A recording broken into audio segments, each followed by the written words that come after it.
আমি যতবারই দেখি এই স্প্রিং পটেটো ফ্রেঞ্চের আলুটাকে মেশিনে কাটতে, আজকে আমি বটির সাহায্যে এই আলুটাকে কেটে তোমাদেরকে দেখাবো, যাতে তোমরা খুব সহজেই বটি বা চাকুর সাহায্যে কেটে নিতে পারো। আর এটা দেখতে যেমন সুন্দর, খেতেও হয় কিন্তু অসাধারণ। বাচ্চা থেকে বড়রা সবাই এটাকে পছন্দ করে। তাহলে দেখে নাও আজকের এই স্প্রিং পটেটো ফ্রেঞ্চ আমি কিভাবে বানাই, তা আজকের আমার এই ভিডিওতে। তো দেখো, প্রথমেই এই স্প্রিং পটেটো ফ্রেঞ্চ বানাতে গেলে আমাদের নিয়ে নিতে হবে যে যার প্রয়োজন মতো আলু। তো এখানে আমি 4টে আলু নিয়ে নিয়েছি, আর এই আলুটাকে আমি এখন খোসা ছাড়িয়ে খুব ভালোভাবে এটাকে পরিষ্কার করে নেব। দোকানে একটু কাঠিগুলো একটু বড় সাইজের হয় আর আলুগুলোও একটু বড় নেওয়া হয়, তার জন্য দোকানের স্প্রিং পটেটো ফ্রেঞ্চগুলো হয় একটু বড়। তো যেহেতু আমাদের ঘরে কড়াইয়ে ভাজতে হবে, তাই আমি আলুগুলোও নিয়েছি একটু ছোট, আর কাঠিটাও একটু ছোট নিয়েছি। তো তোমরা দেখে বুঝতে পারবে এখন আলুর এক মাথা থেকে আর এক মাথা এটা আলুরটাকে এই কাঠিটা ভরে নিতে হবে। তো এখন আমি আর একটা দেখিয়ে দিচ্ছি, দেখো, আর কাঠির সাইজটা তোমরা দেখে বুঝতেই পারছো। এখন এক মাথা থেকে ঢুকিয়ে আর এক মাথায় এটাকে বের করতে হবে। তো এইভাবে আলুর কাঠিটাকে ভরে নিতে হবে। আর কাটাটা তোমাদেরকে দেখাচ্ছি, দেখো, এরকম কাঠির ওপর তোমরা প্রেস দেবে, দিয়ে এটাকে বটিতে গেঁথে এটা গোল গোল করে স্প্রিংয়ের মতো করে ঘোরাতে থাকবে। তো দেখো, দেখে তোমরা বুঝতেই পারছো। আর এটা যতটা পাতলা কাটবে ততটাই এটা খেতে খুব ভালো হবে।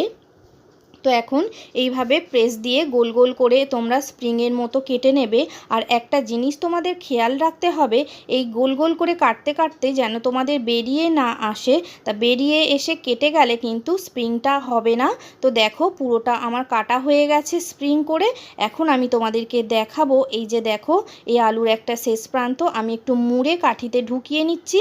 আর এটা নেয়ার কারণে যখন আমি হাতের সাহায্যে প্রেস দিয়ে নিচে নামাবো, তখন আর কাঠি ছেড়ে পুরো আলুটা নেমে আসবে না।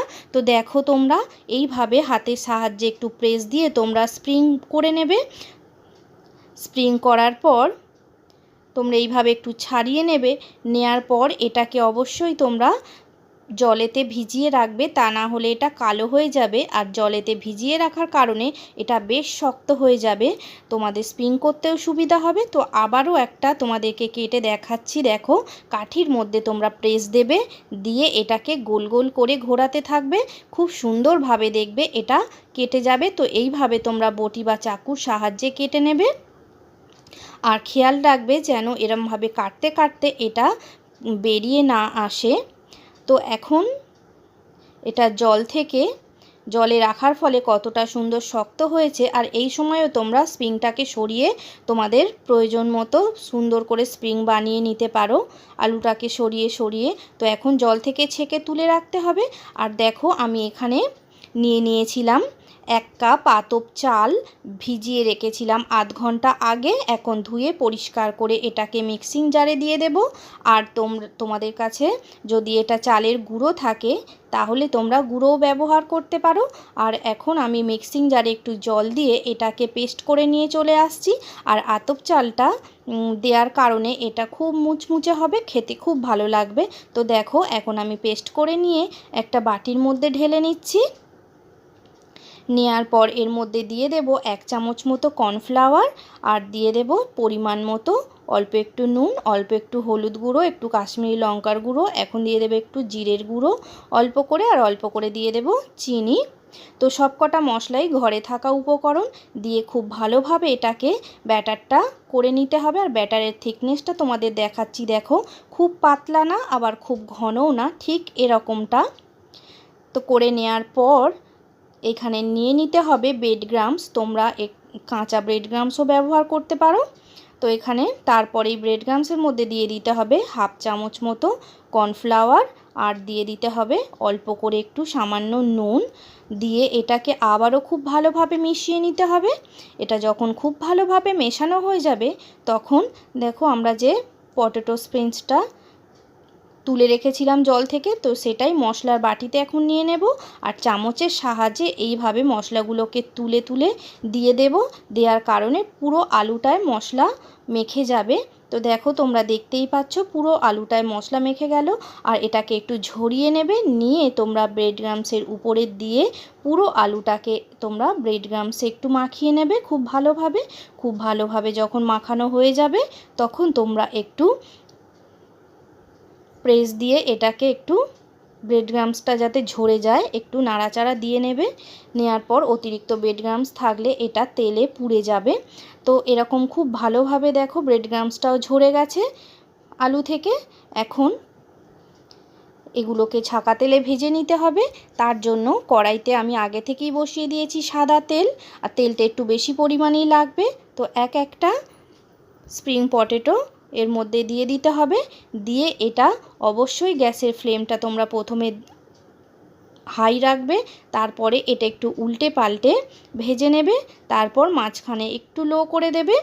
লো করে দিয়ে তোমরা একটু লাল লাল করে ভাজতে থাকবে। তুলে নেওয়ার আগের মুহূর্তে তোমরা একটু হাই করে দেবে, দিলে এটা আরও মুচমুচে হয়ে যাবে। দিয়ে তোমরা একটু লাল করে ভেজে নিয়ে মুচমুচে করে ভেজে তোমরা উল্টিয়ে পাল্টিয়ে এটাকে তেলটা ভালোভাবে ঝরিয়ে নেবে। তো দেখো এখানে আমার বেশ লাল লাল করে মুচমুচে করে ভাজা হয়ে গেছে। তো তোমরা এখন দেখেই বুঝতে পারছো এটা কতটা মুচমুচে হয়েছে। তো এই রকম মুচমুচে করে ভেজে তোমরা ভালোভাবে তেলটা ঝরিয়ে এটা তুলে রাখবে আলাদা পাত্রে। আলাদা পাত্রে তুলে রাখার পর এখন এর মধ্যে দিয়ে দিতে হবে টমেটো সস, চিলি সস তোমরা দিতে পারো, একটু মেয়োনিজও দিতে পারো। তো আমি এখানে শুধু টমেটো সসই ব্যবহার করব, আর চিলি সস বাচ্চারা খাওয়ার কারণে আমি এখানে ব্যবহার করছি না। আর মেয়োনিজ আমার হাতের কাছে নেই, তো মেয়োনিজ দিলে খুব ভালো লাগে খেতে। তো মেয়োনিজ সব কিছু দেওয়ার পর শেষে তোমরা একটু চাট মশলা উপর দিয়ে ছড়িয়ে নেবে। নেওয়ার পর তো দেখো বন্ধুরা, স্প্রিং পটেটো ফ্রেঞ্চ ফ্রাই কিন্তু আমার একদম রেডি। তোমরা এটাকে অবশ্যই বাড়িতে ট্রাই করে দেখো, আর ভালো লাগলে একটা লাইক করে কমেন্ট করে এটাকে শেয়ার করে দিও। তোমরা সবাই ভালো থেকো, সুস্থ থেকো, আর আমাকে এইভাবে সাপোর্ট করে যেও। দেখা হচ্ছে নেক্সট ভিডিওতে।